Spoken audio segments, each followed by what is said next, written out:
Hello all guys, very good evening. Welcome to Adda247 official Telugu ఛానల్కి స్వాగతం సుస్వాగతం. నేను మీ ప్రవీణ్ సార్. సో గైస్, ప్రతిరోజు మనం ఏపీపీఎస్సి టీఎస్పీఎస్సి దృష్టిలో పెట్టుకొని మనం గత రోజుల నుంచి ఇండియన్ ఎకానమీ స్పెషల్ ఎంసీక్యూస్ చేస్తున్నాం. సో అదేవిధంగా ఈరోజు కూడా డే 6లోకి వచ్చేసాం ఫ్రెండ్స్. సో ప్రతిరోజు 10 PM తప్పకుండా విని ఎంజాయ్ చేయండి. సో మనం అందరూ ఎంజాయ్ చేద్దాం. సో ఈరోజు కూడా కొన్ని ఫేవరెట్ క్వశ్చన్స్ అయితే తీసుకొచ్చేసాను. సో అందరూ కూడా షేర్ చేయండి. ఫస్ట్ ఆఫ్ ఆల్ సబ్స్క్రైబ్ చేసుకోండి ఎవరైతే ఇంకా సబ్స్క్రైబ్ చేసుకోలేదు ఛానల్ని. Okay, yes, good evening Devika, DJ good evening, Sripemadi good evening, Suji good evening, apple good evening, Anudeepa good evening, Srisha good evening, Samatha good evening, Manju good evening. Yes, good evening అందరికీ. So guys, ఎలా ఉన్నారు అందరూ? Yes, fine. So guys, దానికన్నా ముందు మనకి ఈరోజే last offer. మళ్ళీ చెప్తున్నాను. సో ఈ రోజు నుంచి మళ్ళీ రాదు ఈ ఆఫర్, మళ్ళీ ఎప్పుడు రాదు. మెగా ప్యాకేజ్ మీద 2799 రూపీస్కి మెగా ప్యాకేజ్ వస్తుంది ఫ్రెండ్స్. అంటే ఈ 1 year వ్యాలిడిటీ ఉన్న మెగా ప్యాకేజ్ ఇప్పుడు కేవలం 2700 రూపీస్ మాత్రమే, Y265 కోడ్. ఓకే, ఈరోజు లాస్ట్ డే. ఆఫర్ని వినియోగించుకోవాలనుకుంటే వినియోగించుకోండి. సో మనకి 1 year పాటు మొత్తం అన్ని కోర్సెస్ ఫ్రీ. అటు ఏపీపీఎస్సీ టీఎస్పీఎస్సీ సెంట్రల్ ఎగ్జామ్స్ అన్ని ఫ్రీ. గవర్నమెంట్ ఎగ్జామ్స్ ప్రిపేర్ అవుతున్న ప్రతి ఒక్కరికి సో ఇది ఒక బెస్ట్ చాయిస్ ఈ యొక్క mega pack. First question on the screen. Good evening Manju, Srilatha, Samatha Purela good evening, Anudeepa good evening, Sirisha good evening. Okay, first of all first question on the screen.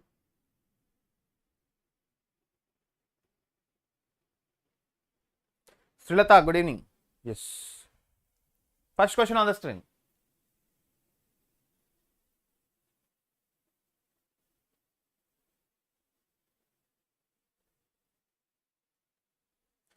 Good evening Anuradha, good evening Vijayalakshmi, good evening.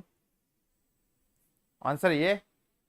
చూడండి, which of the following taxes systems will help to reduce the economic inequalities in India? Interesting. భారతదేశంలో ఆర్థిక అసమానతలను తగ్గించడానికి క్రింది పన్ను వ్యవస్థలో ఏది సహాయపడుతుంది?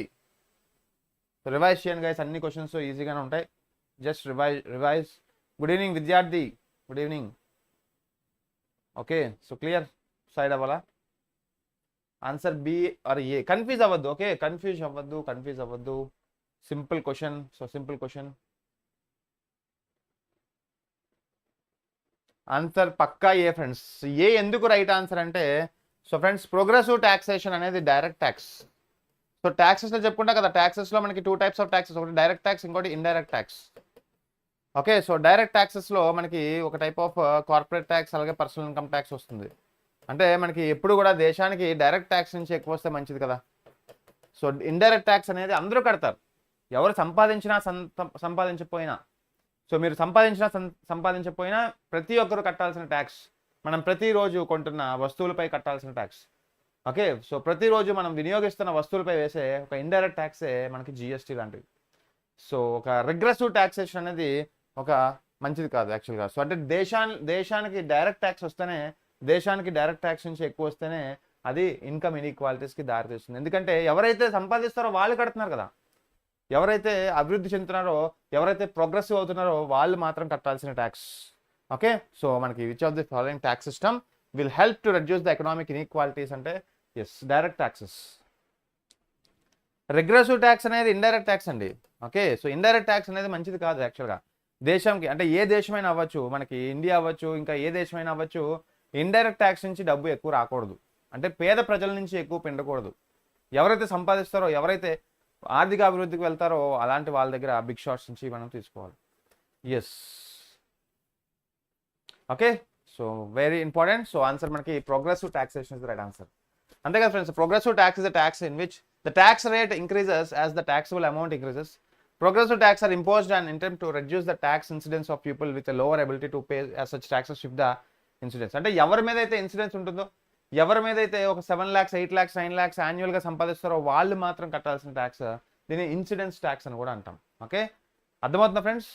So A type of tax మనకి example of socio economic development or income ఇన్ఈక్వాలిటీస్ని సూచిస్తుంది అంటే ఒక progressive tax. Okay, next one try చేయండి.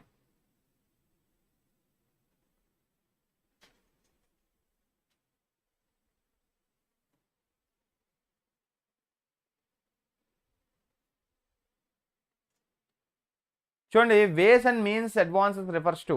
Good evening Misal Raju, good evening. Yes, very good evening.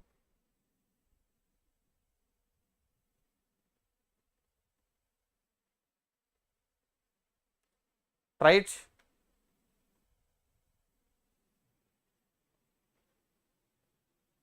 చూడండి, మనకి ways and means of advances సూచిస్తుంది. దేని సూచిస్తుంది?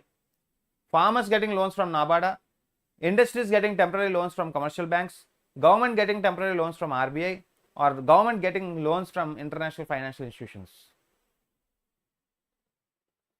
సో వేస్ అండ్ మీన్స్ అంటే మనకి కరెక్ట్గా వర్డ్ మనకి చాలాసార్లు వింటూ ఉంటాం మనం బడ్జెట్లో కానీ సో న్యూస్ పేపర్స్లో కానీ ఎక్కువగా వింటూ ఉంటాం.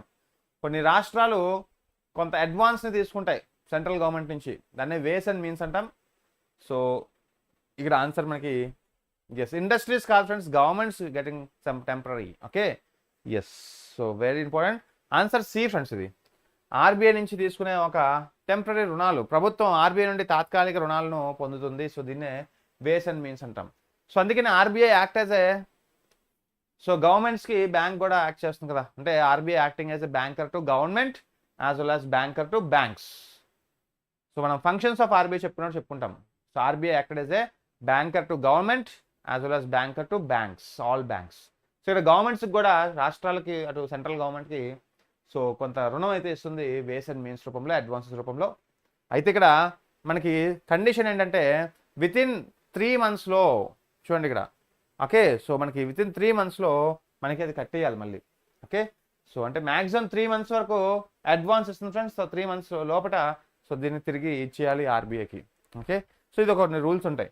So ways and means WMA అంటాం. ఇది ఒక mechanism used by Reserve bank of India under its credit policy by which provides of state banking with to help them to tide over temporary mismatches in cash flow of their receipts and payments. Okay, so state banks ఏవైతే ఉంటాయో so ఇలాంటి వాటిలో ఏమైనా so credit crunch వచ్చినప్పుడు so టెంపరరీగా రుణం తీసుకునే ఒక అవకాశం మనకి ఆర్బీఐ ఇచ్చింది. Okay, yes. గుడ్ ఈవినింగ్ అండి శ్రీవాణి. ఓకే, అర్థమవుతుందా? అలాగే మనకి this is guided under section 17 of 5 of RBI act 1934 and are repayable in each case not later than 3 months from the date of making that advance. ఈరోజు RBI కొన్ని రాష్ట్రాలకి ఒక వేస్ and means రూపంలో ఒక 100 కోట్లు ఇస్తే వితిన్ 3 months లోపల అది రీపే చేయాలి. So okay, so that is the condition యాక్చువల్గా. ఎస్, అంటే ఒక టెంపరరీ, సో ఒక టైప్ ఆఫ్ క్రెడిట్ క్రంచ్ని ఫేస్ చేయడానికి ఉపయోగించే ఒక type of money. Yes, next one. What do you understand by regressive taxation? Simple, ఇప్పుడు చెప్పుకున్నాం స్టార్టింగ్ క్వశ్చన్లో. ఎస్, 1949లో నేషనలైజ్ అయింది bank. 1949 January 1st, not 1948. So check చేసుకోండి. So RBI nationalised in 1949 guys.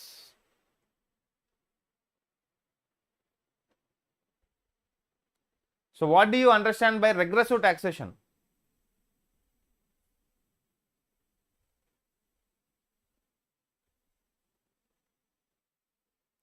Right, correct answer ఇవ్వండి friends.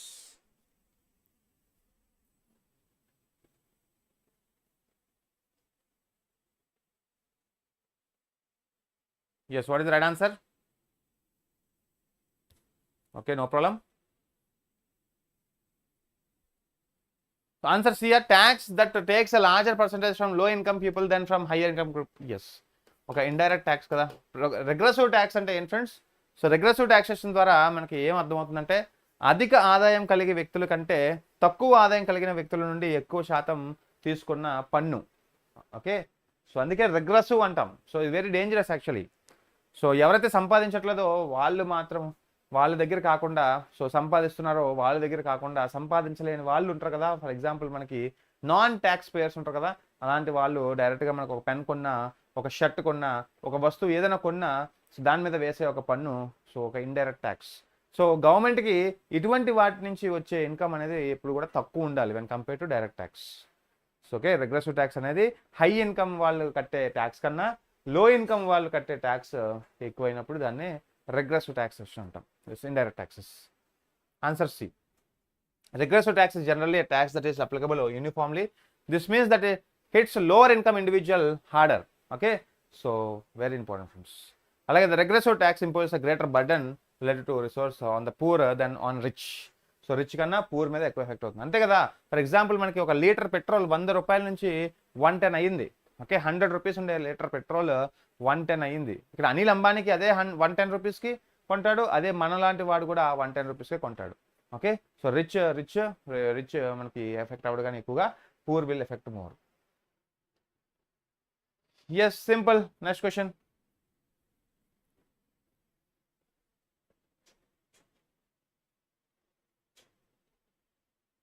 Yes, highest body which approves the 5-year plans in India is.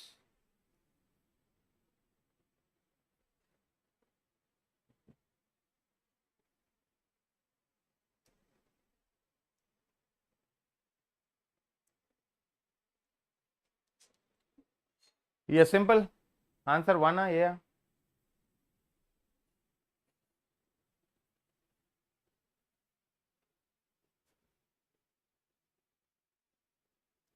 So B, planning commission. So guys ఈ question కూడా మనం తప్పు చేయకూడదు ఎప్పుడు కూడా. Okay, so క్లారిటీగా ఉండాలి. ఆన్సర్ మనకి చాలాసార్లు చెప్పాను. జాతీయ అభివృద్ధి మండలి ఎన్డీసీ అనేది మనకి 1952లో ఏర్పడింది friends. So central planning commission ముఖ్యంగా ప్రణాళిక సంఘం మనకి రూపొందించే ప్రణాళికల్ని ఫైనల్గా అప్రూవ్ చేసే బాడీ మనకి సెంట్రల్లో ఎన్డీసీ నేషనల్ డెవలప్మెంట్ కౌన్సిల్. అలాగే స్టేట్స్లో ఎస్పీబీస్ ఉంటాయి, స్టేట్ ప్లానింగ్ బోర్డ్. స్టేట్స్లో ఎస్పీబీ స్టేట్ ప్లానింగ్ బోర్డ్స్ ఉంటాయి. Okay, so national development council వచ్చేసరికి సెంట్రల్ లెవెల్లో, so SPB state planning board వచ్చేసరికి స్టేట్ లెవెల్లో. సో ఆన్సర్ ఏ కదా, not be. So planning commission అనేది వేరు. ప్లానింగ్ కమిషన్ ఏం చేస్తుంది, ప్రణాళిక సంఘం అనేది ఆబ్జెక్టివ్స్ని 5 ఇయర్స్ ఇది చేయాలి, ఇది ఆబ్జెక్టివ్, ఇది అవుట్కమ్ అని రూపొందించుకుంటుంది. సో దాన్ని ఫైనల్గా అప్రూవ్ చేయాల్సిన బాడీ మనకి NDC national development council. Okay, A పక్క. ఎస్, మనకి ఎన్డీసీలో హెడెడ్ బై ప్రైమ్ మినిస్టర్. అలాగే ఎక్స్ అఫీషియల్ మెంబర్స్ ఎవరు అంటే CM of all states. Okay, so మనకి సీఎం ఆఫ్ ఆల్ స్టేట్స్, మనకి అన్ని రాష్ట్రాల యొక్క సీఎం మనకి ఎక్స్ అఫీషియల్ మెంబర్స్గా ఉంటారు. Yes, next one. సో ఇక్కడ చూడండి మనకి ఎన్డీసీ అనగానే మనకి రాష్ట్రీయ వికాస్ పరిషత్ అని కూడా అంటాం. ఒక apex body of decision making and deliberation on development matters in India presided by prime minister. అయితే ఇది మనకి August 6, 1952న సో మనకి సెటప్ చేశారు to strengthen and mobilise the efforts and resources of the nation to support the plan in promote common economic policies in all spheres. So జనరల్గా okay, so దాంట్లో ఎవరు ఉంటారు, prime minister, union cabinet ministers, అలాగే chief ministers of all states are the substitutes representative of the union territories and the members of commission. Okay, so very important, గుర్తుపెట్టుకోండి. Yes, next one. Super cabinet ఇది కాదు friends, kitchen cabinet, super cabinet ఇవి వేరు. Good evening Rashmika, good evening. Okay, next one. Which among the following is the characteristics of under development అంట. Okay, ఇక్కడ నుంచి ఇంట్రెస్టింగ్గా ఉంటాయి ఇంకా. సో మోర్ ఇంట్రెస్టింగ్ క్వశ్చన్స్ మనకి ఇక్కడ రాబోతున్నాయి. సో ప్రతి ఒక్కరూ దీన్ని లైక్ చేయండి, షేర్ చేయండి. ఓకే, ఎస్, మీ ఫ్రెండ్స్కి షేర్ చేయండి. అలాగే సబ్స్క్రైబ్ చేసుకోకపోతే ఇప్పుడే చేసుకోండి subscribe. Which among the following is the characteristics of under development. Yes, right.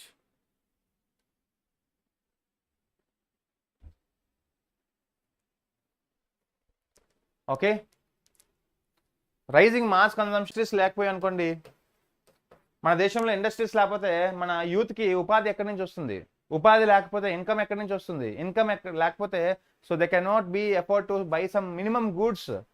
Okay, so అప్పుడు ఇంకా పేదరికంలో బాధపడుతూ ఉంటారు. సో అల్టిమేట్గా so they will be in a vicious cycle. Okay, so poverty అనగానే very important.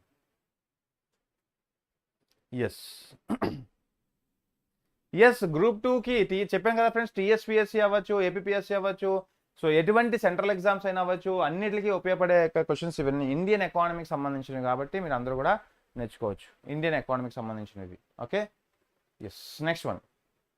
So answer C friends, మనకి vicious cycle. Okay, next one. Simple. మళ్ళీ taxation గురించి ఒక question.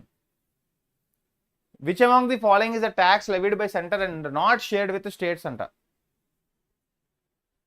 Excise duty, sales duty, corporate duty or income tax. Okay,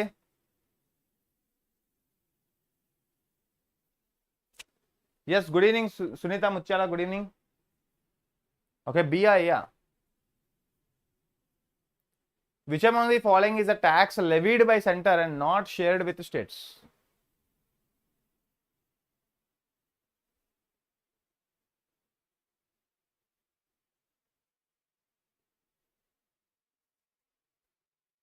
Okay, excise or A or C? చూడండి, excise duty మనకి, sales duty ఇవన్నీ indirect taxes, ఈ రెండు మనకి direct taxes. So excise duty, sales tax indirect taxes, corporate tax, income tax అనేది direct tax. అయితే మనకి ఎవరు మనకి సెంటర్ విధిస్తుంది? So not shared by corporate tax కదండి. So C is the right answer.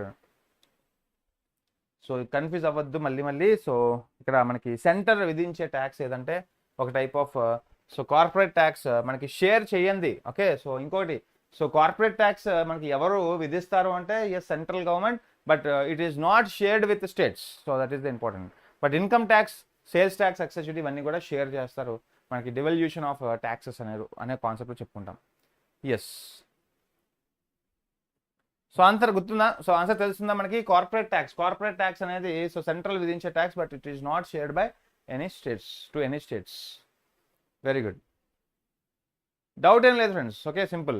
So అలాగే మనకి ఎక్సైజ్ డ్యూటీ కానీ, సేల్స్ డ్యూటీ కానీ ఇవన్నీ కూడా రాష్ట్రాలు విధిస్తాయి యాక్చువల్గా. సో సేల్స్ డ్యూటీ యాక్చువల్గా మనకి స్టేట్స్ విధించే ట్యాక్స్ ఇది. ఓకే, అలాగే ఎక్సైజ్ డ్యూటీ మనకి one of the, so excise duty మనకి సెంటర్ విధిస్తుంది, యాజ్ వెల్ as స్టేట్స్కి షేర్ చేస్తుంది. ఓకే, ఇన్కమ్ ట్యాక్స్ కూడా. Yes, next one. సో ఇక్కడ చూడండి, C. So taxes levied, collected and retained by centre. So చాలా ఇంపార్టెంట్, స్టార్ మార్క్ పెట్టుకోండి, మీరు నోట్ చేసుకోండి. అంటే ఇక్కడ సెంటర్ విధించే ట్యాక్సెస్ మరియు సెంటర్ స్టేట్స్కి ఇవ్వని ఒక పన్నులు ఏమంటే కార్పొరేట్ ట్యాక్స్ ఒకటి, కస్టమ్స్ డ్యూటీ, ఎక్సైజ్ డ్యూటీ కాదు, కస్టమ్స్ డ్యూటీ. ఓకే, అలాగే మనకి సర్చార్జ్ ఆన్ ఇన్కమ్ ట్యాక్స్, అలాగే tax on capital value of assets individual and companies, అలాగే fee on matters of union list.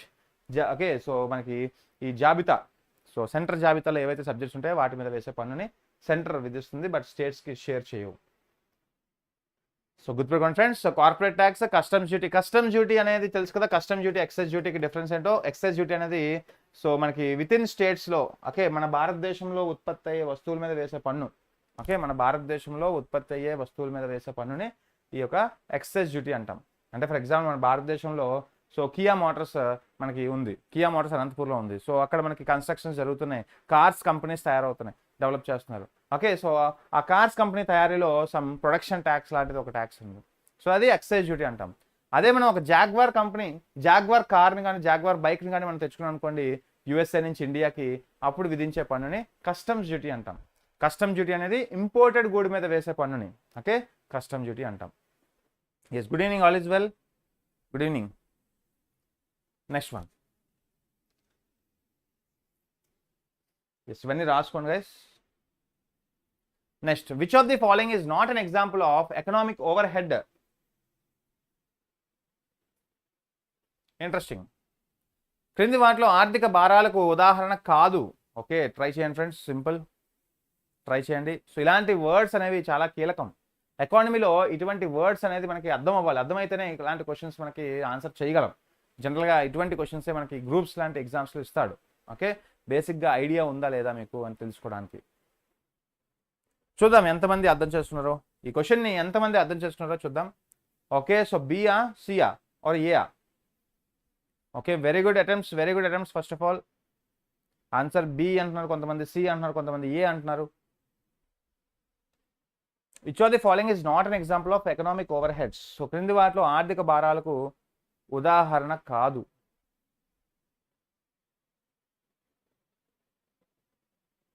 Yes, అంటే యాక్చువల్గా మనకి ఇక్కడ ఆడ్ మ్యాన్ అవుట్గా కూడా మనం చెప్పుకోవచ్చు friends, odd man out. So మనకి చూడండి, శానిటరీ ఫెసిలిటీస్ కానీ, రోడ్స్ అండ్ రైల్వేస్ కానీ, స్కూల్స్ కానీ, ఇవి ఒక future assets as well as ఒక టైప్ ఆఫ్ సోషల్ సెక్యూరిటీ మీద ఆధారపడి ఉంటాయి. బట్ కోల్ మైన్స్ అనేవి one type of negativity create చేసేవి. ఓకే, సో కోల్ మైన్స్ అనేవి, బొగ్గు గనులు అనేవి మనకి one of the answer here.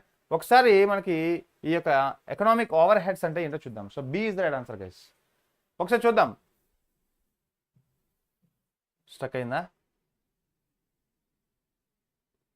Okay, చూడండి, కోల్ మైన్ అనేది it is not an example of economic overhead friends. ఎందుకంటే ఎకనామిక్ ఓవర్ హెడ్ అనేది capital investment guys into infrastructure which should encourage new industrial growth and social well being. అర్థమవుతుందా? So ఈ యొక్క economic overhead అంటే so it have to create some infrastructure, future అసెట్ని create చేసేటట్టు ఉండాలి. Okay, అది కూడా సోషల్ వెల్ బీయింగ్ని దృష్టిలో పెట్టుకొని సామాజికంగా అది మంచిగా క్రియేట్ అవ్వాలి యాక్చువల్గా. ఓకే, సో కోల్ మైన్స్ అనేవి యాక్చువల్గా it is one of the hazardous. So okay, so coal mines అనేది one of the non economic overhead. Okay, the other 3 schools కానీ, శానిటరీ ఫెసిలిటీస్ కానీ, రోడ్స్ అండ్ రైల్వేస్ కానీ, these are economic overheads. అంటే economic overheads అంటే సింపుల్గా మనకి ఈ యొక్క ఫ్యూచర్ అసెట్స్ అలాగే మనకి వెల్ బీయింగ్. సో దీన్ని దృష్టిలో పెట్టుకొని సో ప్రతి ఒక్కరు కూడా ఎస్. సో వెల్ బీయింగ్ అంటే ఏంటి ఫ్రెండ్స్? సో ప్రతి ఒక్కరికి హానికరం కానివి. ఓకే, సో ప్రతి ఒక్కరికి హానికరం కానివి. ఓకే, మిగతావన్నీ కూడా. బట్ మనకి కోల్ మైన్స్ అనేది పొల్యూటెంట్స్ పరంగా మనకి హానికరం, ఎందుకంటే మీథేన్ లాంటి ఒక గ్యాస్ రిలీజ్ అవుతుంది, మీథేన్ లాంటి ఒక GHG రిలీజ్ అవుతుంది ఎస్ కోల్ మైన్స్ ద్వారా. ఓకే, గుడ్ ఈవినింగ్ అండి Thota Raju, good evening. Hi Mamatha. Okay, next one. Very good try guys. Okay, simple. Next one.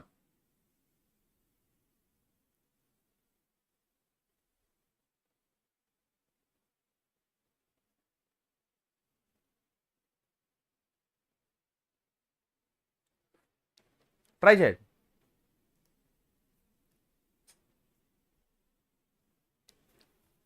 If it will be true to classify India as. So ఇండియాని ఏ విధంగా మనం చెప్పొచ్చు, భారతదేశాన్ని ఎలా వర్గీకరించబడుతుంది? సో అది ట్రేడ్ సర్ప్లస్ కంట్రీయా, లేదంటే ఫుడ్ డెఫిషియెంట్ ఎకానమీయా, లేబర్ సర్ప్లస్ ఎకానమీయా, క్యాపిటల్ సర్ప్లస్ ఎకానమీయా? సో ఈ క్వశ్చన్ మనకి ఎందుకు ఇచ్చానంటే సో బేసిక్గా మీ అవగాహన. ఓకే, సో మీ యొక్క అవగాహన తెలియాలి. సో భారతదేశం అనేది ఎప్పుడు కూడా డెవలపింగ్ కంట్రీ ఫ్రెండ్స్, ఇంకా still developing country. Being a developing country so compulsory we're dependent on industries. ఎప్పుడైతే ఏ కంట్రీ అయితే పరిశ్రమలపై ఆధారపడి ఉంటాయో సో ఆ దేశం ఎప్పుడు కూడా డెవలపింగ్లోనే ఉంటుంది. ఓకే, అంటే మనకి పాపులేషన్ ఉంది, మనకి మ్యాన్ పవర్ ఉంది, మనకి లేబర్ ఇంటెన్సివ్ కదా, మనకు ఫుల్ ఆన్ లేబర్ ఉంది, బట్ ఆ లేబర్ని యూటిలైజ్ చేసుకునే ఒక ఇండస్ట్రీస్ లేవు మనకి. ఓకే, సో అయితే మనకి లేబర్ సర్ప్లస్ ఎకానమీ కదా. So India is a labour surplus economy కదా, నాట్ డిఫరెన్స్. చాలా మంది C అని పెట్టారు స్టార్టింగ్లో, మళ్ళీ D అని ఎందుకు పెట్టారు? So we're not capital surplus friends. Okay, so మూలధన మిగులు ఆర్థిక వ్యవస్థ మనకి డెవలప్డ్ కంట్రీస్ లైక్ USA. చూడండి, బెస్ట్ ఎగ్జాంపుల్ చెప్తాను. USAకి ఇండియాకి డిఫరెన్స్ ఏంటి అంటే, యూఎస్ఏలో మనకి 25Kకి ఒక ఐఫోన్ వచ్చేస్తుంది. అదే ఐఫోన్ మనకి ఇక్కడ 80K అవుతుంది. అర్థమవుతుందా? సో ఫ్రెండ్స్, యూఎస్ఏలో ఒక ఐఫోన్ కాస్ట్ మనకి ఒక 25,000కి వచ్చేస్తుంది ఫ్రెండ్స్, ఒక ఫర్ ఎగ్జాంపుల్ అనుకోండి.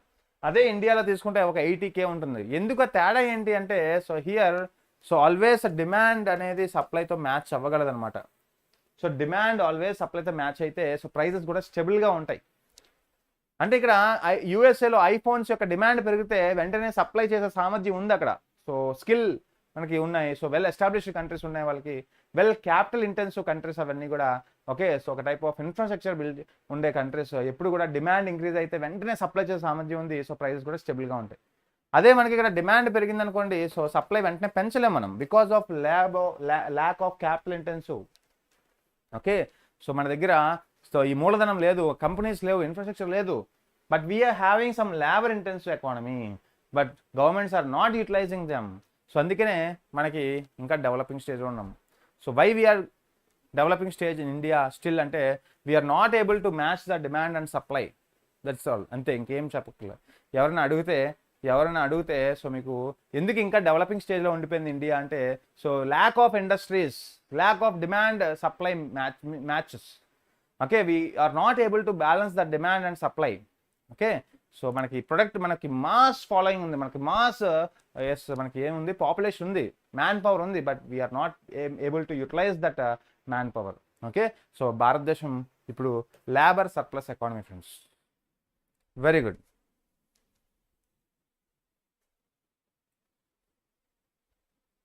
సో హరీష్ ఎలా బై చేయాలి? కింద మీకు డిస్క్రిప్షన్లో మీకు APPSC Group 2 లింక్ ఉంటుంది. ఓకే, సో ఒకసారి చూడండి. మీకు Adda247 మెగా ప్యాకేజ్ తీసుకోండి ఫ్రెండ్స్, బెస్ట్ ప్యాక్. ఈరోజు ఆఫర్ ఏంటంటే మీకు 2799 రూపీస్కే వస్తుంది. That is the best pack friends. So yes seriously, ఎందుకంటే ప్రతి ఒక్క గవర్నమెంట్ ప్రిపేర్ అయ్యే ఆస్పిరెంట్ అందరూ కూడా సో మెగా ప్యాకేజ్ తీసుకోండి, 2799 రూపీస్కి వస్తుంది. ఓకే, ఓన్లీ ఎకానమీ చాలా, ఓన్లీ ఎకానమీ అయితే లేదండి. Yes okay, very good answer, మనకి C is the right answer. అర్థమవుతుందా? India is the labour surplus economy because in India there is a disguised unemployment friends. అంటే మనకి డిస్గైజ్డ్ అన్ఎంప్లాయ్మెంట్ అంటే అగ్రికల్చర్లో చూస్తూ ఉంటాం, వ్యవసాయంలో చూస్తూ ఉంటాం, ముఖ్యంగా more labour engaging to get one output, to get one single output. అంటే ఒక ఫీల్డ్లో 5 మెంబర్స్ కలిపి పనిచేస్తారు. ఒక అగ్రికల్చరల్ ఫీల్డ్లో మొత్తం ఎంటైర్ 5 మెంబర్స్ పనిచేసి ఒకే అవుట్పుట్ తెస్తారు. అదే 5 మెంబర్స్ కాకుండా ఒక 2 మెంబర్స్ పనిచేసి మిగతా 3 మెంబర్స్ బయటకు వెళ్ళి పనిచేస్తే డబల్ అవుట్పుట్ వస్తుంది. Okay, yes, so very important, so గుర్తుపెట్టుకోండి. Next one, yes mega cities of India గురించి ఒక క్వశ్చన్ ఫ్రెండ్స్, ఇది కూడా మనకి ఎక్కువగా న్యూస్లో వస్తుంది. ఓకే, సో చూద్దాం.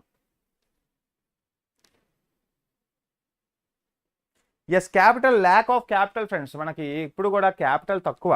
ఓకే, సో అది మనకి మెయిన్ డిసడ్వాంటేజ్ అంటే క్యాపిటల్ సృష్టించాలి అంటే compulsory investment should be towards welfare schemes కాకుండా టువర్డ్స్ క్యాపిటల్ ఎక్స్పెండిచర్ పై దృష్టి పెట్టాలి. Okay, so that is the main need of the hour. So need of the hour ఏంటంటే పొలిటికల్ విల్, ఒక పొలిటికల్ లీడర్ కావాల్సింది political will rather than political mileage. Yes చెప్దాం.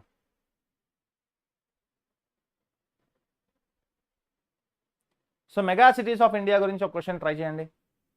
Answer D 13.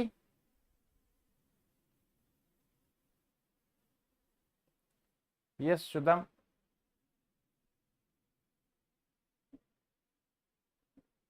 Okay, D 13, very good. చూడండి, all the mega cities are important sea ports అంటున్నాడు. So అక్కడే మనకి తప్పు అయిపోయింది యాక్చువల్గా. సో ఇక్కడ మనకి ఆల్ అనే కీవర్డ్ అనేది మనకి తప్పు. సో 2 అనేది నెగ్లెక్ట్ చేస్తే చాలు, 2 నెగ్లెక్ట్ చేస్తే చాలు. సింపుల్ అంటే మనకి చూడడానికి పెద్ద క్వశ్చన్లా ఉంటుంది కానీ సో సింపుల్. సో ఇలాంటి క్వశ్చన్స్ ఎందుకు ఇస్తానంటే సో ఫ్రెండ్స్ ఇలాంటి క్వశ్చన్స్ మీకు గ్రూప్ 2లో వస్తాయి. ఆల్రెడీ TSPSC గ్రూప్ 2 లాస్ట్ టైంలో ఇచ్చారు. అలాగే సో కన్ఫ్యూజ్ అయిపోద్దు ప్రతి ఒక్కరు కూడా. సో ఈ చిన్న లాజిక్ని అప్లై చేయండి. సో ఇలాంటి కీవర్డ్స్ ఉంటాయి, ఆల్ అనే కీవర్డ్స్, ఓకే, నాట్ అని, ఓన్లీ అని, డెఫినెట్లీ అని, ఎక్స్క్లూజివ్లీ అని, ఎక్స్ట్రీమ్లీ అని, ఇలాంటి కొన్ని కీవర్డ్స్ ఉంటాయి. ఆ కీవర్డ్స్ ఇచ్చిన స్టేట్మెంట్ 75 to 80% రాంగ్ అవుతాయి ఫ్రెండ్స్. ఓకే, అలాగే population of each mega city is more than 5 million, yes కరెక్టే. అలాగే mega cities are of either national or state capital, కరెక్టే. So mega cities of India more than 5 million people, but all the major mega cities are located on the sea coast or sea ports. Delhi మనకి one of the sea port కాదు, which is the national capital is not a sea port. Best example. Yes, sea port ఉండాల్సిన అవసరం లేదు అంటున్నాడు అక్కడ. Okay, yes, very good, very good. Next one simple.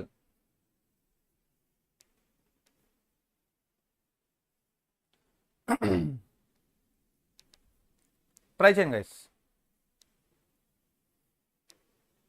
So if Reserve Bank of India reduces the cash reserve ratio, it will decrease the credit creation, increase the credit creation, have no impact on credit creation, or have no definite impact on credit creation.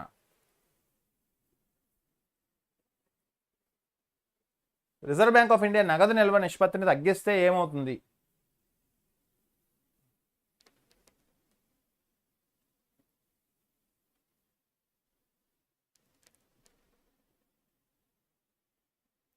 Okay, answer D or C or B.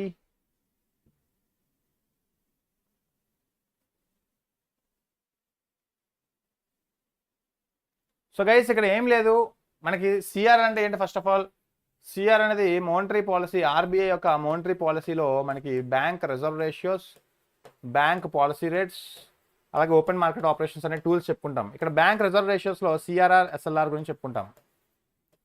Cash reserve ratio అనేది so ప్రతి ఒక్క commercial bank like SBI లాంటి bank RBI దగ్గర దాల్సిన ఒక నిల్వ. Present మనకి 4.5% of నిల్వ RBI దగ్గర దాచిందండి. ఓకే, ఓన్లీ క్యాష్ ఫామ్లోని మాత్రమే. Okay, so very important. So ప్రతి కమర్షియల్ బ్యాంక్ ఆర్బీఐ దగ్గర దాల్సిన ఒక నిల్వ, అది కూడా క్యాష్ రూపంలో మాత్రమే.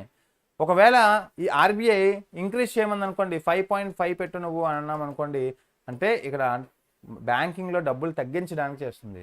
ఓకే, సో అంటే ఇక్కడ నువ్వు తక్కువ చెయ్యి, నువ్వు రెడ్యూస్ చెయ్యు, నువ్వు ఎక్స్ట్రా మనీ అంటే 3.5 నువ్వు. ఓకే, ఇంతకుముందు 4.5% ఆఫ్ క్యాష్ నువ్వు దాచావు కదా, ఇప్పుడు నువ్వు 3.3% దాయు, మిగతా 1% నువ్వు ప్రజల్లో పెట్టు. అంటే డీఫ్లేషన్ టైంలో ఇది చేస్తుంది friends. So credit creation increase చేస్తుంది. Answer B is right answer.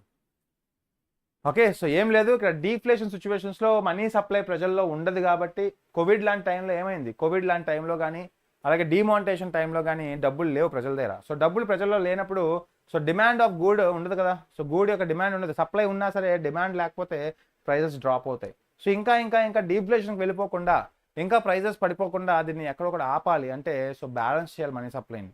ఎలా చేస్తుంది ఇక్కడ, సిఆర్ఆర్ని తగ్గించుకుంటుంది, repo రేట్ని తగ్గించుకుంటుంది.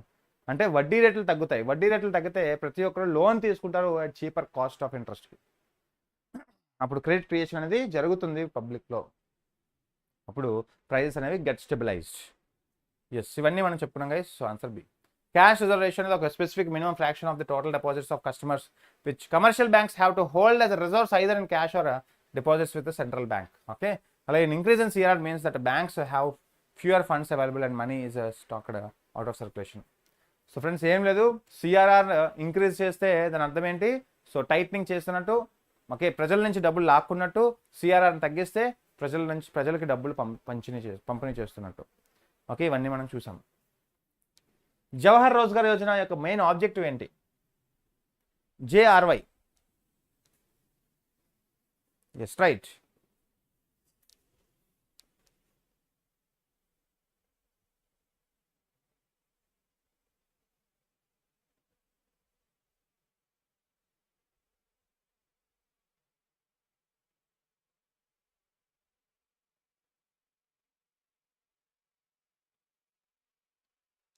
Yes, first of all JRY అనేది మనకి 1989లో పరిచయం చేస్తారు ఫ్రెండ్స్, మనకి 7th ప్లాన్.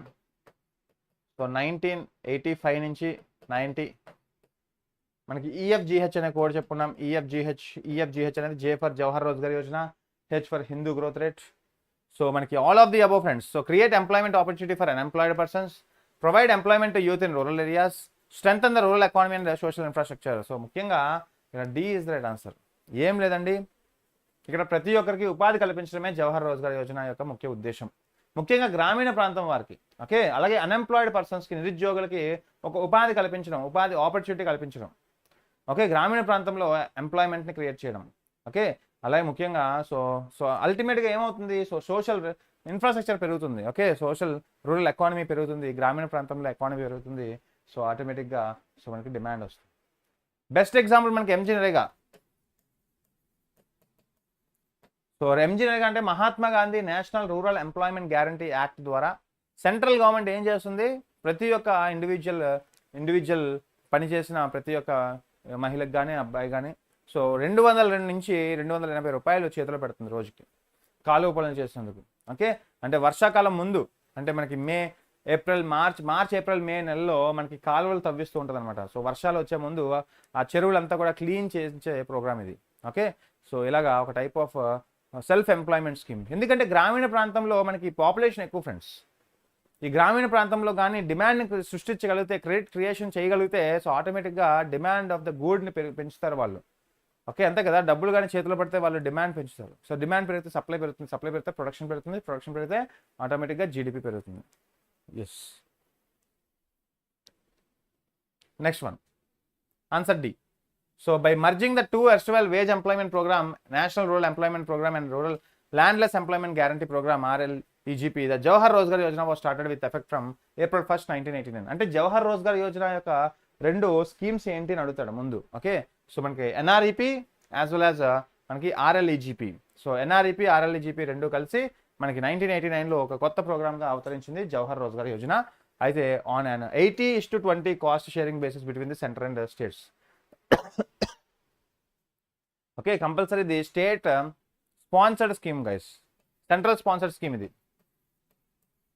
సో గుర్తుపెట్టుకోండి, జవహర్ రోజ్గార్ యోజన అనేది central sponsored scheme with 80% of నిధులు మనకి గవర్నమెంట్ ఇస్తే 20% ఆఫ్ నిధులు మనకి రాష్ట్రాలు పెట్టుకుంటాయి. ఓకే, అలాగే the main objective of Yojana was to additional gainful employment for the unemployment and under employment persons in rural areas. Okay, under employment అంటే ఏం ఫ్రెండ్స్, గ్రామీణ ప్రాంతంలో డిగ్రీలు చేసి చూడండి మనకి వాచ్మెన్లుగా పనిచేస్తూ ఉంటారు. ఓకే, స్విగ్గీ బాయ్స్గా పనిచేస్తుంటారు. ఓకే, దానికి స్విగ్గీ బాయ్స్ చేయడానికి డ్రైవింగ్ వస్తే చాలు అని. సో ఎటువంటి డిగ్రీలు బీటెక్లు ఎంటెక్లు చేయక్కర్లేదు. అర్థమవుతుందా? అంటే ఇక్కడ ఏంటంటే ఒక టైప్ ఆఫ్ అండర్ ఎంప్లాయ్మెంట్ అంటే being a PhD candidate doing a clerk job. మీకు స్కిల్స్ ఎక్కువ ఉన్నాయి కానీ మీకు వర్క్ అనేది అంత స్కిల్ఫుల్గా లేదు. ఓకే, సో మీరు చదువుకున్న ఉద్యోగానికి మీరు చేస్తున్న పనికి సంబంధం లేదు. దాన్ని అండర్ అన్ఎంప్లాయ్మెంట్ అంటాం. ఓకే, సో ఇలాంటివి మనకి భారతదేశంలో చాలా ఎక్కువనే ఉంటాయి.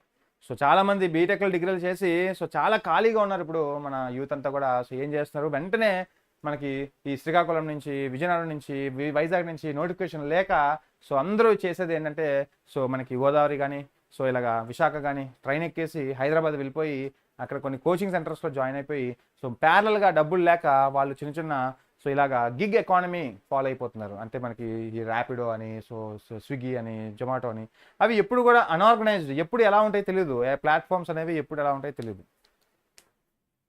Yes, next one. Yes, one of the committee friends here, Dr. P Ramarao committee is related to which of the following? Yes, defense, taxes or industry or agriculture?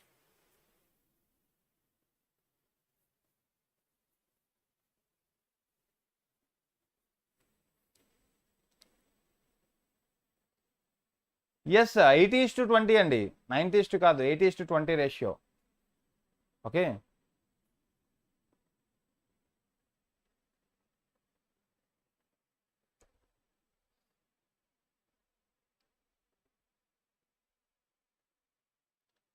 Yes చూడండి, P Rama Rao committee అనగా related to yes answer సియా, ఇండస్ట్రీయా, అగ్రికల్చరా లేదా ట్యాక్సెసా, డిఫెన్సా? విన్నరా ఇది? Very good, defence is the right answer. Apple ఇచ్చారు correct answer, very good. So defence is the right answer. చూడండి, ఇటువంటి ఒక అన్ఎక్స్పెక్టెడ్ క్వశ్చన్సే అడిగేయచ్చు. Yes Srivani, Sripemmadi, very good. మిగతా వాళ్ళు కూడా so good try guys. Okay, so యాక్చువల్గా వాళ్ళు కూడా మంచి ట్రై చేశారు. ఒకవేళ మీకు తప్పైనా పర్లేదు కానీ ట్రై చేయండి, అదే కావాలి. ఎందుకంటే రేపు ఉదయం ఎగ్జామ్లో మీకు వస్తే అది కరెక్ట్గా చేస్తారు మీరు. చూడండి, the independent review committee headed by doctor P Rama Rao was set up to review the functioning of DRDO అండి. ఓకే, సో డిఆర్డిఓ యొక్క ఫంక్షనింగ్ని సో పరీక్షించడానికి సో దీనికి సో డాక్టర్ రామారావు నేతృత్వంలో కమిటీ వేశారు. ఓకే, సో అయితే ఈ కమిటీ కొన్ని రికమెండేషన్స్ చేసింది. Okay, so nomination of nodal officers ఉండాలి. Okay, between DRDO and so local service ఉంటాయి కదా, సో డిఆర్డిఓ అలాగే మనకి దానికి సంబంధించిన అనుసంధిత సర్వీస్ ఉంటాయి కదా, సో వాటికి నోడల్ హెడ్స్ ఉండాలి అని చెప్పింది. అలాగే ఇంటిగ్రేటెడ్ ఫైనాన్షియల్ అడ్వైస్ స్కీమ్ ఉండాలి అని చెప్పి మనకి ఫైనాన్షియల్ డీసెంట్రలైజ్డ్ ఉండాలి. డిఆర్డిఓకి సంబంధించి ఒక టైప్ ఆఫ్ రికమెండేషన్స్ చేస్తుంది. Okay,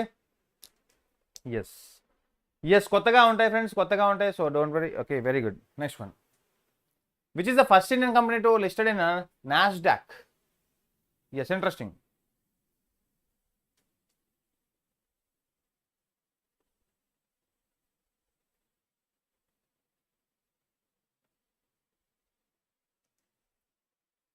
Okay, next one. Yes, very good.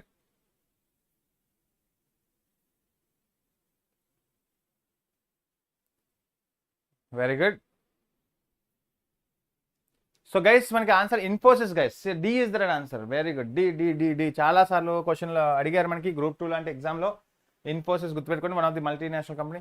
So Infosys technology become the first Indian company to be listed on NASDAQ. అసలు NASDAQ అంటే ఏంటి అంటే సో మనకి one of the so company. Okay, so ఒక type of 1999లో మనకి NASDAQలో చేరింది. US based organisation friends. Okay, so అయితే Infosys was incorporated on July 2, 1991 private limited కంపెనీగా. It became the public limited company in June 1992. Okay, so public limited, private limited అంటే difference తెలియాలి friends ఇక్కడ మీకు. Okay, yes Harish, AP and TS mega package తీసుకుంటే మీకు railway అనే కాదు, ఎస్ఎస్సి, బ్యాంకింగ్, ఈఎంఆర్ఎస్, అలాగే మనకి so AP constable, TS constable, so సచివాలయం, so APSC group 1, group 2, group 3, TSPSC group 1, group 2, group 3 మనం ఏ టాపిక్స్ని కవర్ చేస్తే ఆ టాపిక్స్ అన్ని కవర్ అయిపోతాయి. ఓకే, మీకు ఎటువంటి డౌట్ వచ్చినా యూ కెన్ కాంటాక్ట్ మీ 9494942474కి. So AP and TS mega package ఈరోజు సో ఒక గ్రాండ్ ఆఫర్ ఫ్రెండ్స్, ఈ రోజుతో క్లోజ్ అయిపోతుంది. సో ఎవరైనా యూటిలైజ్ చేసుకోవాలనుకుంటే యూటిలైజ్ చేసుకోండి. 1 year వరకు మీరు మొత్తం కోర్స్ అన్ని యాక్సెస్ చేసుకోవచ్చు. లైవ్ టెస్ట్ సిరీస్ అన్ని రాసుకోవచ్చు, ఈ బుక్స్ కూడా. ఓకే, ఇంకా ఏమైనా డౌట్ ఉంటే ఎస్ కామెంట్ గైస్. నాస్డాక్ అంటే ఒక organisation, US based organisation friends. So ఇందులో మనకి చేరింది మనకి ఇన్ఫోసిస్. ఎస్. అలాగే యాక్చువల్గా మనకి పబ్లిక్ లిమిటెడ్కి ప్రైవేట్ లిమిటెడ్కి డిఫరెన్స్ ఏంటి? ఫస్ట్ ఆఫ్ ఆల్ సెక్టార్లో మనకి 2 టైప్స్ ఉంటాయి friends, public sector, private sector. అలాగే లిమిటెడ్లో మనకి 2 ఉంటాయి, పబ్లిక్ లిమిటెడ్, ప్రైవేట్ లిమిటెడ్. చూడండి, సెక్టార్ అంటే ఒక టైప్ ఆఫ్ మనకి ఓనర్షిప్ మ్యాటర్స్. పబ్లిక్ సెక్టర్ అంటే for example BSNL, private sector అంటే ఫర్ ఎగ్జాంపుల్ టాటా. సో అర్థమవుతుందా?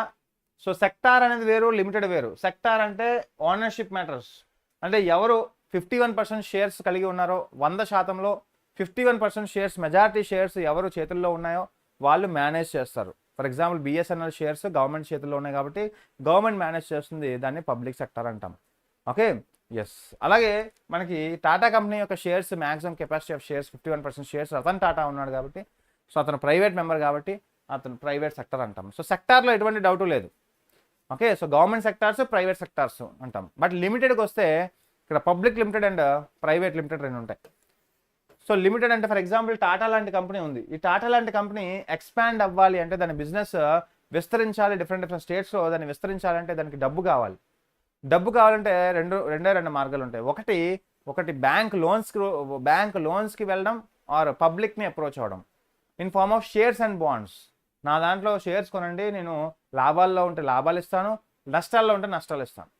అలాగే బాండ్స్ కొనండి, 10 years వరకు నాకు లాభం వచ్చినా నష్టం వచ్చినా నేను ప్రతి నెల కొంత ఇంట్రెస్ట్ అనేది మీకు పడేస్తాను అని చెప్తుంది. అంటే బాండ్ అంటే independent of company performance, shares అనేవి డిపెండెంట్ ఆన్ కంపెనీ పెర్ఫార్మెన్స్. ఇలాగ బ్యాంక్స్ ఒకటి, పబ్లిక్ ఒకటి. బ్యాంక్స్ ఎందుకు వెళ్ళవంటే అది ఒక లాస్ అవుతుంది సార్, కంపెనీ లాస్ అవుతుంది. ఎందుకంటే ప్రతి నెల ఇంట్రెస్ట్ కట్టుకోవాలి కదా కంపెనీ. బ్యాంక్ దగ్గర లోన్ తీసుకుంటే ప్రతి నెల ఇంట్రెస్ట్ కట్టుకోవాలి. అదే పబ్లిక్ని అప్రోచ్ అయితే, సో నేను విన్ అయితే ఆడు విన్ అవుతాడు, నేను లూజ్ అయితే ఆడు లూజ్ అవుతాడు. సో మనకి మ్యూచువల్ అండర్స్టాండింగ్. అయితే ఇక్కడ మనకి సో ఏదైతే పబ్లిక్లోకి షేర్స్ అండ్ బాండ్స్ ఇష్యూ చేస్తాయో ఆ కంపెనీస్ అన్నీ కూడా పబ్లిక్ లిమిటెడ్ కంపెనీస్ అంటాం. అర్థమవుతుందా? సో ఏవైతే షేర్స్ అండ్ బాండ్స్ రిలీజ్ చేస్తాయో అంటే the public is involving in it's companies యొక్క ఎక్స్పాన్షన్ అనమాట. ఫర్ ఎగ్జాంపుల్ మనకి Adda247 అనేది ప్రైవేట్ లిమిటెడ్.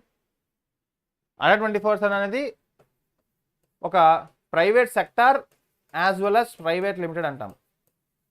ఎందుకు అలాగా? It is not issuing any shares and bonds to public so that public are not involving in its expansion of business. అదే Tata company తీసుకోండి, it is a private sector but public limited. ఇది limited అంటే ఏంటి? So public limited అంటే ఏంటి? So it is involving the public in expansion of business.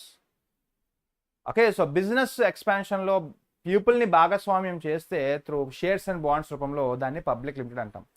అంటే ఇప్పుడు మీరు చెప్పొచ్చు, ఏ కంపెనీ చూసినా వెనకాల లిమిటెడ్ అని కనబడుతుంది మీకు, అది ప్రైవేట్ లిమిటెడా పబ్లిక్ లిమిటెడ్ అని చూడండి ఫస్ట్. సో ప్రైవేట్ లిమిటెడ్ అంటే తన ఓన్గా తను ఎదుగుతుంది, పబ్లిక్తో రిలేషన్ కాకుండా, పబ్లిక్ని షేర్స్ అండ్ బాండ్స్ రూపంలో సో అడగకుండా సో తన ఓన్గా ఎదుగుతుంది అని. అదే పబ్లిక్ లిమిటెడ్ కంపెనీస్ అనుకోండి, సో ఇన్ఫోసిస్ కానీ, సో అదే మనకి టాటా లాంటి కంపెనీస్ కానీ, సో రిలయన్స్ లాంటివి కానీ, ఓఎన్జీసీ కానీ, ఎన్టీపీసీ కానీ, సో మనకి పేటిఎం కూడా పబ్లిక్ లిమిటెడ్ కంపెనీ అయిపోయింది. అంటే సో పబ్లిక్ లిమిటెడ్ అంటే సో పబ్లిక్ని ఇన్వాల్వ్ చేసే ఒక టైప్ ఆఫ్ ఆపర్చునిటీ ఇది. Okay, so through shares and bonds రూపంలో పబ్లిక్ని ఇన్వాల్వ్ చేస్తే కంపెనీస్ అన్నీ కూడా public limited. So private limited అనేది so it is not involving any shares and bonds to public. Okay, yes. So very good. So అందుకనే మనకి public limited company. ఒకప్పుడు private లిమిటెడ్గా ఉండేది ఇన్ఫోసిస్, అంటే ఎటువంటి షేర్స్ అండ్ బాండ్స్ ఇష్యూ చేసేవి కాదు ప్రజల్లో మనకి. కానీ 1992 నుంచి అది పబ్లిక్ లిమిటెడ్ కంపెనీ అయిపోయింది. Even that is a private సెక్టరే కానీ public limited company. Okay, yes. NRF was instituted for the purpose of. So friends ఇవన్నీ కూడా ఇంట్రెస్టింగ్గా ఉంటాయి.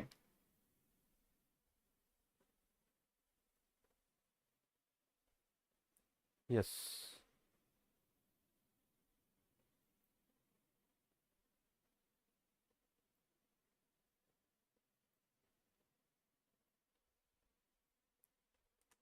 సో అంతే కదా. సో ఎన్ఆర్ఎఫ్ అనేది మనకి నేషనల్ రెన్యువల్ ఫండ్ అనేది related to social security, rural construction or providing some pensions for retiring employees, reconstruction and modernization of industries. అంటే ఎస్, ఇక్కడ మనకి answer A friends, social security fund ఇది. Okay, ఒక సామాజిక భద్రత కల్పించే ఒక ప్రోగ్రామ్.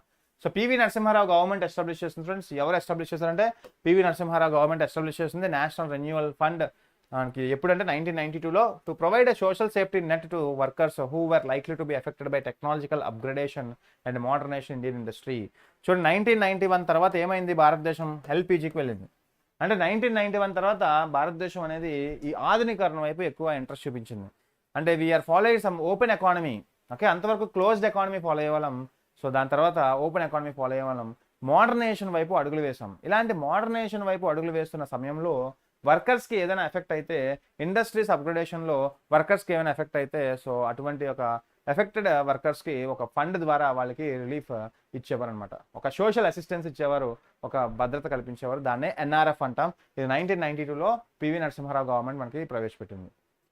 ఓకే, సో అలాగే NRF was intended to provide some funds for employment generation schemes in organised and unorganised sectors in order to provide some social safety net for labour. Okay, yes, గుర్తుపెట్టుకోండి friends, ఇవన్నీ interesting. Next one, who is authorised to issue coins in India?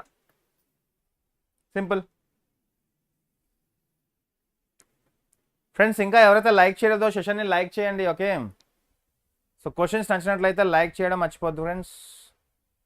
So అలాగే share చేయడం మర్చిపోద్దు. మీ friends ఎవరికైనా గ్రూప్స్కి prepare అవుతున్న ప్రతి ఒక్క అభ్యర్థికి షేర్ చేయండి. ఓకే, భారతదేశంలో నాణ్యాలను జారీ చేసే అధికారం ఎవరికి ఉంది? Yes, ministry of finance, no doubt here. Under the coinage act ఎప్పుడు ఫ్రెండ్స్? కాయినేజ్ యాక్ట్ ఎప్పుడు? 1906. Under the coinage act 1906. So what is the utmost coin denomination అంటే మనకి 1000 రూపీ కాయిన్. అంటే మనకి ఫ్యూచర్లో ఒక 1000 రూపీ కాయిన్ కూడా రావచ్చు. అకార్డింగ్ టు విచ్ యాక్ట్ మనకి ప్రిస్క్రైబ్ చేశారంటే, సో మనకి అకార్డింగ్ టు కాయినేజ్ యాక్ట్ 1906లో మనకి ప్రిస్క్రైబ్ చేశారు ఏంటంటే, so up to 1000 rupee coin కూడా వీ కెన్ డినామినేట్, మనం మింట్ చేయొచ్చు.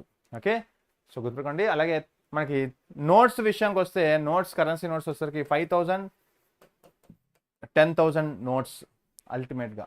Okay, yes, 1906 according to coinage act 1906 government of India mints the coins.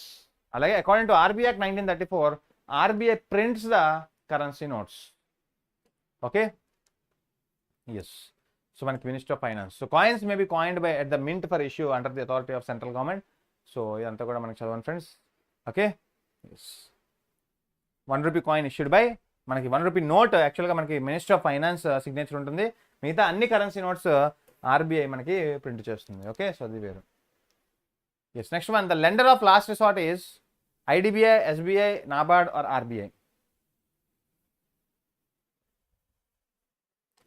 So lender of last resort అంట, అంటే మనకి లాస్ట్లో ఒక హోప్ ఉంటుంది. So lender of last resort, ఏ దిక్కు లేకపోతే మనకి ప్రతి ఒక్కరికి ఆర్బీఐ దిక్కు అన్నట్టు, ప్రతి బ్యాంకులకి, ప్రతి కమర్షియల్ బ్యాంక్కి ఆర్బీఐ దిక్కు. ఫర్ ఎగ్జాంపుల్ ఇక్కడ చూడండి, ఒక ఎస్బీఐ లాంటి బ్యాంక్కి క్రెడిట్ క్రంచ్ సిచ్యువేషన్ వచ్చింది ఫ్రెండ్స్. అంటే డిఫాల్ట్ అయిపోయింది అనమాట. దీనికి నగదు లేదు. ఆర్బీఐ మనకి ఎస్బీఐలో నగదు కరువు అయిపోయింది. ఎస్బీఐలో నగదు కరువు అయిపోయింది.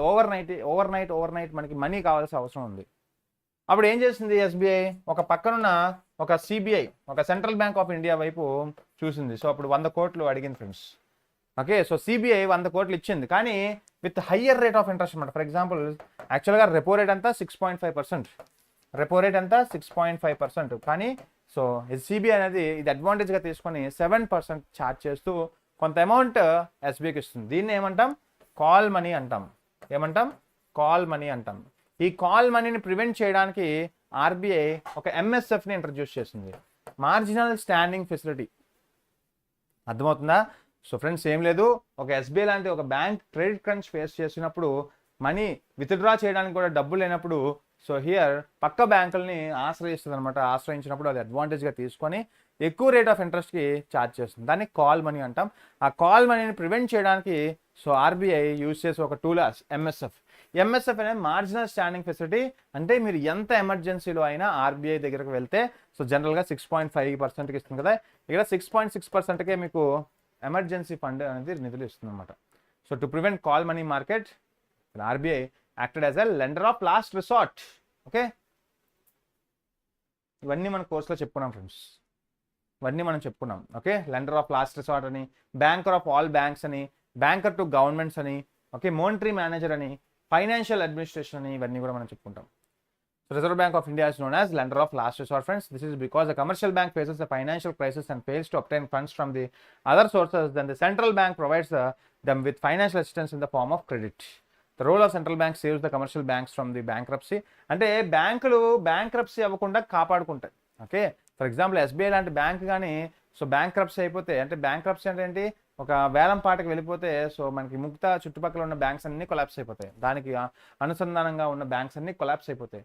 సో అటువంటి బ్యాంక్రప్సీ నుంచి కాపాడుతుంది మనకి ఆర్బీఐ కొంత నిధులు ఇచ్చి. అంతెందుకు లాస్ట్ ఇయర్ మనకి 2019లో అంతే ఐ థింక్ మనకి 2.1 lakh crores ఎస్బీఐకి 2.1 lakh crores recapitalisation చేసింది ఫ్రెండ్స్. దాన్ని రీఫ్లేషన్ అంటాం, అంటే ఉద్దీపన. ఓకే, అర్థమవుతుందా? సో ఎస్బీఐ లాంటి బ్యాంక్ కానీ కొలాప్స్ అయిపోతే సో దానికి ఉన్న అసోసియేట్ బ్యాంక్స్ 8 అసోసియేట్ బ్యాంక్స్ అవన్నీ కొలాప్స్ అయిపోతాయి.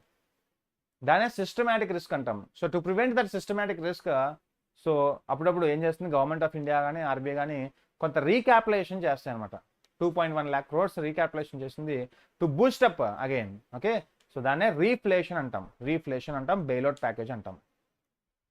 ఎస్, నెక్స్ట్ వన్ ఒక స్లోగాన్ ఫ్రెండ్స్.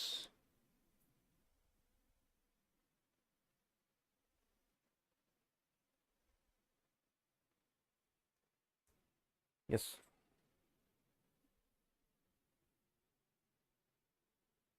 చూడండి, multipurpose river valley projects are the new temples of modern India అంట. This above statement is made by Mahatma Gandhi, Motilal Nehru, Rajiv Gandhi or Jawaharlal Nehru. So బహుళ ప్రయోజన నది లోయ ప్రాజెక్టులకు ఆధునిక భారతదేశం యొక్క కొత్త దేవాలయాలు అని ఎవరు వివరించారు? So according to Jawaharlal Nehru friends, గుర్తుపెట్టుకోండి, Jawaharlal Nehru. Yes, okay, so answer మనకి D is the right answer. So multipurpose river valley projects were hailed as అంటే మల్టీపర్పస్ అంటే ఏంటి? మల్టీపర్పస్ ప్రాజెక్ట్స్ అంటే నాగార్జున సాగర్ కానీ శ్రీశైలం కానీ ఓకే ఇవన్నీ కూడా మనకి సో బహుళార్థక ప్రాజెక్ట్స్, అంటే ఒక డిఫరెంట్ పర్పసెస్ కోసం పనిచేసేవి అవన్నీ. ఫర్ ఎగ్జాంపుల్ మనకి త్రాగునీటి కోసం, అలాగే మనకి సో పక్కన ఉన్న ఇరిగేషన్ పంట పొలాలకు నీరు అందించడం కోసం.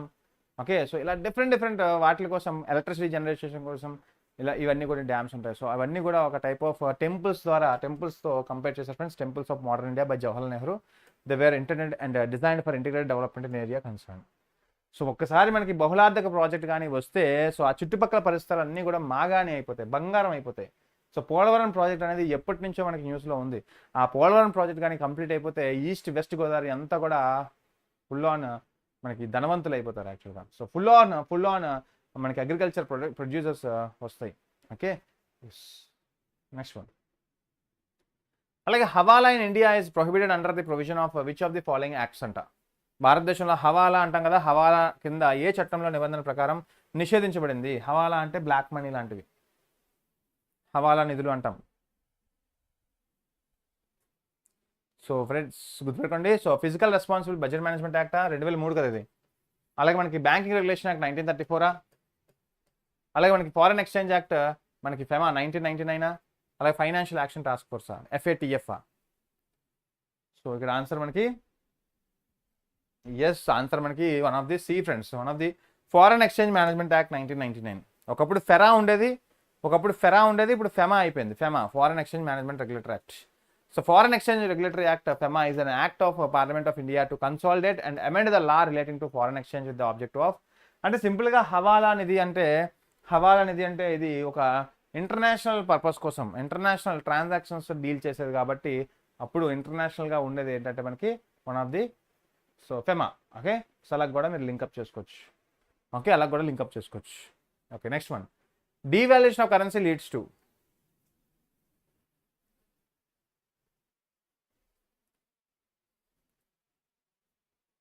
Last question. So devaluation of currency leads to. Hawala means black money అండి. సో అంటే ఇల్లీగల్గా ట్రాన్సాక్షన్స్ జరుపుతూ ఉంటారు కదా మనకి, బ్లాక్ మనీ కాస్త వైట్ మనీ కాస్త బ్లాక్ మనీ. సో చెప్దాం. Okay, yes devaluation of currency అంటే మనకి డీవాల్యుయేషన్ అంటే గవర్నమెంట్స్ చేసే ఫ్రెండ్స్ $1 ఈక్వల్ టు 100 రూపీస్గా, $1 ఈక్వల్ టు 120 రూపీస్గా, $1 ఈక్వల్ టు 150 రూపీస్గా ఇలాగా మనకి డీవాల్యూ చేసుకుంటే ఏమవుతుందంటే సో కాంట్రాక్షన్ ఆఫ్ ఇంపోర్ట్ ట్రేడా, all of the above, expansion of import substitution, expansion of export ట్రేడా అంటే ఎస్ యాక్చువల్గా మనకి ఇంపోర్ట్ ట్రేడ్ని తగ్గించుకోవడం. ఓకే, అంటే ఇంపోర్ట్ ట్రేడ్ తగ్గించుకుంటాం కదా కంపల్సరీ డీవాల్యుయేషన్ అయినప్పుడు ఇంపోర్ట్ ట్రేడ్ తగ్గించుకుంటారు. అలాగే ఎక్స్పాన్షన్ ఆఫ్ ఇంపోర్ట్ సబ్స్టిట్యూషన్, అలాగే ఎక్స్పాన్షన్ ఆఫ్ కంపల్సరీ మనం ఎక్స్పోర్ట్ చేసినప్పుడు ఏమవుతుంది ఫ్రెండ్స్, ఎక్స్పోర్ట్ చేసినప్పుడు మనకి లాభం అవుతుంది. సో డీవాల్యుయేషన్ ఆఫ్ కరెన్సీ అప్పుడు మనం ఎంత ఎక్స్పోర్ట్ చేస్తే అంత లాభం అవుతుంది. Okay, so very good. So guys I hope you enjoyed the class. Okay, so thank you so much friends. నా యొక్క సజెషన్ ఏంటంటే మనకి మెగా ప్యాకేజ్ తీసుకోండి. ఎందుకంటే మెగా ప్యాకేజ్కి ఏపీపీఎస్సీ గ్రూప్ 2 ప్యాకేజ్కి చాలా తక్కువ, 500 రూపీస్ డిఫరెన్స్ అంతే. సో ఇది మెగా ప్యాకేజ్ తీసుకుంటే ఈరోజు last day friends. Okay, so మనకి బేటీ పడావో ఆఫీసర్ బనావో అనే ఒక ట్యాగ్ లైన్తో మనకి ADA247 ఒక స్పెషల్ ఆఫర్ ఇస్తుంది ప్రతి ఒక్క ఆస్పిరెంట్కి. సో 2799 రూపీస్కే. ఓకే, సో మీకు 4117 రూపీస్ది 2799 ఇంకా తగ్గుతుంది, మనం చూపిద్దాం. ఓకే, ఇంకా తగ్గుతుంది ప్రైస్. ఇది ఎలా పర్చేస్ చేసుకోవాలి, ఏ కోడ్ యూజ్ చేయాలి అని చెప్తాను. ఫస్ట్ ఆఫ్ ఆల్ మీరు చేయాల్సింది ఏంటి అంటే ADA247 యాప్ని ఇన్స్టాల్ చేసుకోండి. మీకు కింద లింక్ ఉంటుంది. ఓకే, ఆ లింక్ క్లిక్ చేయండి ఫ్రెండ్స్. ఓకే, సో కింద మీకు ఒక యాప్ ఉంటుంది. సో డిస్క్రిప్షన్లో ప్రవీణ్ అనే పేరు మీద ఒక లింక్ ఉంటుంది, అది యాప్ డౌన్లోడ్ చేసుకోవడానికి. ఓకే, ఒకవేళ యాప్ డౌన్లోడ్ చేసుకున్నా సరే దాని తర్వాత మీకు AP and TS mega package link ఉంటుంది. సో దాన్ని క్లిక్ చేసినా మీకు మొత్తం ప్రొడక్ట్ వస్తుంది. లేదంటే ఇలాగ యాప్లోకి వెళ్ళాక మీకు గవర్నమెంట్ ఎగ్జామ్స్ ఉంటుంది, స్టేట్ ఎగ్జామ్స్ ఉంటుంది. స్టేట్ ఎగ్జామ్స్కి వెళ్ళి ఏపీ అండ్ తెలంగాణ కొట్టండి. సో ఇక్కడ AP and TS mega package ఉంటుంది చూడండి. సో ఇక్కడ AP and TS mega package ఇప్పుడు క్లిక్ చేయండి. ఒకసారి చూడండి, ఏపీ టీఎస్ మెగా ప్యాకేజ్లో మీకు దగ్గర 12,882 ఆన్లైన్ క్లాసెస్ మీకు కమింగ్ టు టీఎస్ జెన్కో సంబంధించినవి, ఈఎంఆర్ఎస్ హాస్టల్ వార్డెన్ పూర్తి కిట్, అలాగే ఏపీ గ్రామ సచివాలయం, అలాగే ఎస్ఎస్సి జీడీకి సంబంధించిన కోర్సెస్ కానీ, అలాగే ఈఎంఆర్ఎస్ సంబంధించిన తెలుగు కానీ, ఇంగ్లీష్ కానీ, ఓకే, సో అలాగే హిందీ క్లాసెస్ కానీ, 3000 MCQs కానీ, ఎస్ఐ బ్యాచ్, అలాగే ఈఎంఆర్ఎస్ హాస్టల్ 2.0 బ్యాచ్ కానీ, ఇండియన్ హిస్టరీ బ్యాచ్ కానీ, అలాగే ఈఎంఆర్ఎస్ లైబ్రరీ బ్యాచ్ కానీ, సో IBPS PO బ్యాచ్ కానీ, అలాగే మనకి EMRS TS TET. Okay, so ఇంకా మనకి చూసుకుంటే SSC and railway general studies batch కానీ, టార్గెట్ IBPS బ్యాచ్ కానీ, ఎస్ఎస్సి రైల్వే రీజనింగ్ బ్యాచ్ కానీ, ఇంగ్లీష్ బ్యాచ్ కానీ, target IBPS TSPSC group 2 batches కానీ, చదువుకుంటూ పోతే నెంబర్ ఆఫ్ బ్యాచెస్ ఉన్నాయి. మీరు ఏ బ్యాచ్ అయినా మీరు క్లాసెస్ వినొచ్చు చక్కగా. అలాగే మీరు చక్కగా 2746 టెస్ట్ సిరీస్ ఉన్నాయి ఫ్రెండ్స్. టీఎస్ టెట్కి సంబంధించింది, IBPS సంబంధించిన, ఈఎంఆర్ఎస్ సంబంధించినవి, అలాగే మీకు IBPS APPSC గ్రూప్ 2 సంబంధించినవి టెస్ట్ సిరీస్, TSPSC గ్రూప్ 2 సంబంధించినవి, SSC సంబంధించినవి, సో ఇలాగ TSPSC TRIB సంబంధించినవి. సో ఇంకా నెంబర్ ఆఫ్ టెస్టులు అన్నీ రాసుకోవచ్చు ఇక్కడ. సో దీన్ని ఎలా పొందాలి అంటే సో మీకు వ్యూ ఆఫర్స్ ఉంటుంది. బై నౌ ముందు వ్యూ ఆఫర్స్ చూడండి, కూపన్ కోడ్ ఎంటర్ చేయమంటుంది Y265 అనే కూపన్ కోడ్ ఎంటర్ చేయండి, అప్లై చేయండి. 2734 రూపీస్ అంటే 2700 రూపీస్గా వస్తుంది ఫ్రెండ్స్. ఓకే, సో ఎవరైనా ఇంట్రెస్టెడ్ ఉంటే this is the best ever pack friends. ఎందుకంటే మనకి ఎప్పుడు కూడా ఇంత తక్కువ ప్రైస్కి ఎప్పుడు రాలేదు. సో మెగా ప్యాకేజ్ అనేది ఇంతవరకు తక్కువ ప్రైస్కి ఇప్పుడు రాలేదు. యాక్చువల్గా ఇది APPSC గ్రూప్ 2 ప్రైస్, ఇది 2200 రూపీస్ APPSC గ్రూప్ 2 ప్రైస్. ఇంకో 500 మీరు పెట్టుకుంటే గ్రూప్ 2 కాదు, గ్రూప్ 1, రేపు ఉదయం పోలీస్ కానిస్టేబుల్, సచివాలయం. ఓకే, సో అలాగే EMRS, SSC GD, maths, reasoning, English, AP history లాంటి బ్యాచెస్ అన్నీ కూడా వచ్చేస్తాయి. ఓకే, మీరు ఏ క్లాస్ అయినా వినొచ్చు, ఎన్ని టెస్ట్లు అయినా రాసుకోవచ్చు. సో ఈ ఆపర్చునిటీ మళ్ళీ రాదు ఫ్రెండ్స్. ఈ రోజుతో లాస్ట్ యాక్చువల్గా. సో మీకు దగ్గర 4000 రూపీస్ది 2700 రూపీస్, 1300 రూపాయలు తగ్గింది. ఓకే, సో యూటిలైజ్ చేసుకోండి. Okay, so thank you so much. So ఇలాంటి ఒక టైప్ ఆఫ్ మళ్ళీ ఆఫర్ రాదు ఫ్రెండ్స్. సో యూటిలైజ్ చేసుకోండి ఎవరైతే యూటిలైజ్ చేసుకోవాలనుకుంటున్నారో. Okay, thank you so much and have a nice day. Bye, all the best. మళ్ళీ మనం రేపు కలుద్దాం. Until then, have a nice day. రేపు 11 AM కలుద్దాం గైస్. So thank you.